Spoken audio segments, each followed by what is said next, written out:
Hey, Pastor Randy here with this week's 2-minute drill. There's an old Davy Crockett quote that says, "Be always sure you are right, then go ahead." And that's probably pretty good words to live by. If you know you're in the right, then you can move forward with confidence. But for us pastors, I think maybe we should tweak that a little, or maybe quite significantly, actually, that we should say, "Be sure you have heard from God, and then do what he says."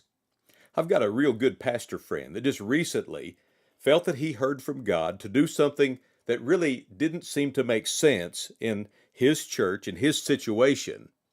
But to his credit, he felt very strongly that he had heard from God on this, obeyed God, took that step, and got a result that only God could have brought about. There is great power and authority in hearing the voice of God and obeying it and adjusting our plans to fit the plan of God. A lot of times when we're in a situation, we're in a tight spot, or we got something we don't know what to do with, we pray for answers. And what we ought to be praying for is the mind of Christ.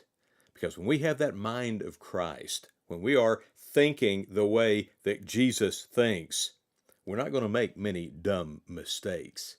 So if you have a situation, don't focus on the answer. Focus on getting closer to God. Focus on hearing His voice. And then, when you know you've heard from God, move forward with great confidence. Don't change His plan. Don't alter it. Don't try to cut it back. Don't try to protect God's reputation. But make sure, if you say God has spoken to you, that God has spoken to you. And He honors that faith. He honors that trust. And it'll be great for you. God bless you.